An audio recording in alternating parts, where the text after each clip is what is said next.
UP police का डीपीएसटी लगभग लगभग खत्म होने वाला है। कुछ बच्चे बच्चे हैं जो फ्रीडम फाइटर के हैं या फिर थोड़े बहुत ऐसे हैं जो एक सर्विसमैन के हैं, उन्हीं का डीपीएसटी चल रहा है। या फिर कुछ लोग ऐसे थे जिनको स्टार्टिंग में डीपीएसटी नहीं करानी थी, रीजन कोई भी हो, मतलब उन्हें बाद में डेट मिल गया था, तो अब उन्हीं लोगों का डीपीएसटी बचा हुआ है। डीपीएसटी खत्म होने के साथ साथ अब टेंशन होने लगा होगा कि 10 फरवरी से रनिंग स्टार्ट होगी।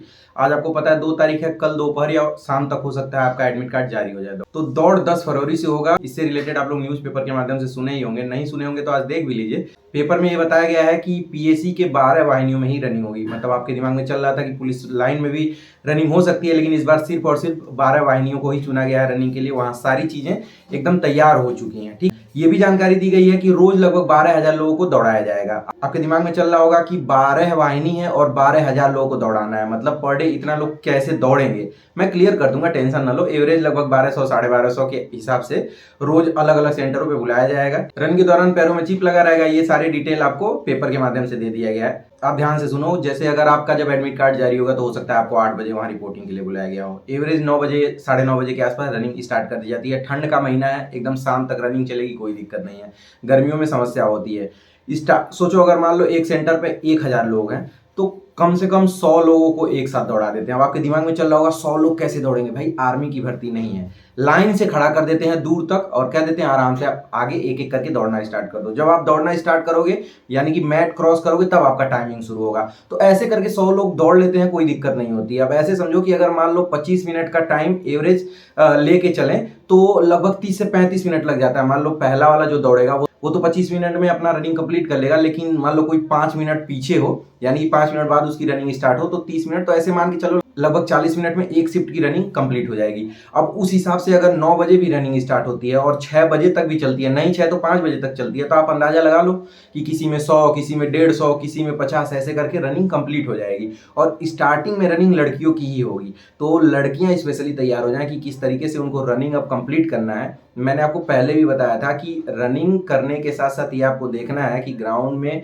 आप रनिंग की हो कि नहीं की हो सकता है कि आपके आसपास ग्राउंड ना हो, तो इस चीज को बहुत ज्यादा हवा नहीं बनाना है दिमाग में कि मैं तो ग्राउंड में रनिंग ही नहीं करी हूँ, रोड पे करी हूँ, ऐसा तो नहीं कि बाहर हो जाऊंगी। तो देखो ऐसी कोई बात नहीं है। आप लोग अपने पुराने दोस्तों से बात करिएगा जो लोग पहले यूपी पुलिस में सेलेक्ट हो चुके हैं।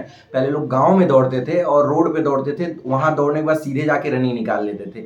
होता क्या है, हमारी मेंटालिटी क्या है, हम अगर खुद को हुआ बना देते हैं कि भैया हम तो रोड पे ही दौड़े हैं, वहां दिक्कत हो जाएगी, तो गारंटी है दिक्कत हो जाएगी। अगर नहीं बनाओगे तो कोई समस्या नहीं होगी। आपके अंदर उतनी कैपेसिटी होनी चाहिए कि आप लगभग 5 किलोमीटर की दौड़ निकाल लें।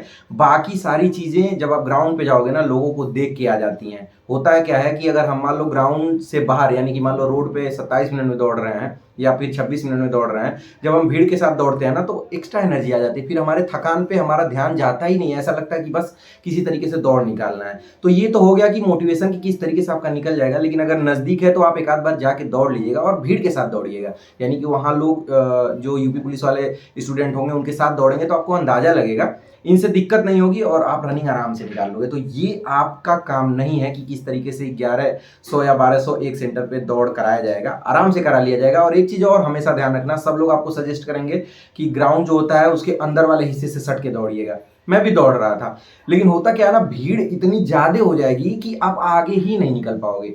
तो ग्राउंड से सट के तो दौड़िएगा, दूरी वहां कम होती है, जितना लास्ट में दौड़ेंगे थोड़ी सी दूरी बढ़ जाती है, लेकिन इतना भी नहीं बढ़ता कि आप कवर नहीं कर पाओगे। तो जहां अंदर मौका मिले अंदर दौड़िएगा, लगता है आगे एकदम भेड़ चाल चल रही है तो क्रॉस करके आगे निकल जाइएगा। ये हमेशा ध्यान रखिएगा, नहीं तो पता चलेगा ना कि आपकी स्पीड ऑटोमेटिक कम हो जाएगी क्योंकि आगे लोग होंगे। ये मैंने प्रैक्टिकली अपने ऊपर देखा है, तो इस वजह से मैं आपको सजेस्ट कर रहा हूँ। बाकी कोई समस्या नहीं, एडमिट कार्ड आ जाएगा, आप लोग सब चीज अपना लेके चले जाइएगा। देखो दिक्कत भी होगी, किसी को सीन पेन हो रहा है, किसी को सीने में पेन हो रहा है, किसी को कहीं पेन हो रहा है, तो सब चीज का उपाय कर लीजिए। अगर पैरों में दिक्कत है तो वोलिनी लगा के आप नीकैप पहन लीजिएगा या फिर वोलिनी लगा के उसको थोड़ा सा अच्छे से गर्म करिएगा।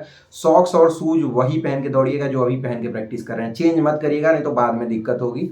बाकी सारी दिक्कतें खत्म हो जाएगी। स्पेशली लड़कियां ध्यान दें, आप लोगों का रनिंग स्टार्टिंग में होगा तो आप लोगों के पास बहुत कम मौका है। कुल मिला के सिर्फ 27 फरवरी तक ही दौड़ होनी है, तो दौड़ कंप्लीट होने के 1 महीने के अंदर फाइनल रिजल्ट जारी हो जाता है, अक्सर यही होता है। तो ये मान के चलिए कि मुझे लगता है कि जून या जुलाई तक आप लोग ट्रेनिंग पे जा सकते हैं। खैर ये सारी चीजें होती रहेंगी, हो सकता है इसी छमाही में आप लोगों की सैलरी आपके अकाउंट में क्रेडिट हो जाए, नहीं भी होगी तो जुलाई में तो हो ही जाएगी। तो ये सारी चीजें तभी होंगी जब आप लोग फाइनली रनिंग कंप्लीट कर लोगे। तो ये जी जान लगा दो रनिंग के लिए, दर्द हो रहा है, कोई भी दिक्कत हो रही है, सारी चीजें खत्म हो जाएंगी। हम लोग वो नहीं है कि जो पहले से ही एथलेटिक हो, ठीक है, तो वो सारी दिक्कतें आपको झेलनी पड़ेंगी, वो सारी दिक्कतें हमने भी झेला है, ये सारी दिक्कतें खत्म हो जाएंगी। सब चीज का उपाय लेके चलिएगा, फालतू चीज मत यूज करिएगा। बहुत लोग सजेस्ट करते हैं आपको कि वो इंजेक्शन फलाने इंजेक्शन, भैया वो बहुत दिक्कत कर जाती है। तो बस एनर्जेटिक चीजें ही लेके आप लोग चलिएगा, दबा के एनर्जी वाली चीजें ले, एंड्यूरामास लीजिए, रिवाइटल ले लीजिए, मल्टीविटामिन ले लीजिए, ये सारी चीजें अवेलेबल है जो आपको एक्स्ट्रा बूस्ट कर देती हैं। तो इन्हीं सारी चीजों के सहारे आप आराम से रनिंग क्वालिफाई कर ले जाओगे। बाकी तो अगर आप गांव से बिलोंग कर रहे हो तो दबा के दूध पियो और रनिंग क्वालिफाई कर लो। मिलते हैं अगले वीडियो में। अगर आपको कुछ और पूछना हो तो आप इंस्टाग्राम आईडी फॉलो करके आप मैसेज कर सकते हो, नंबर आप लोगों के पास होगा ही। और इन सारी चीजों के साथ ये ध्यान रखिएगा कि आपको चोट ना लगे। मिलते हैं अगले वीडियो में, तब तक के लिए अपना ध्यान रखिएगा, बाय बाय।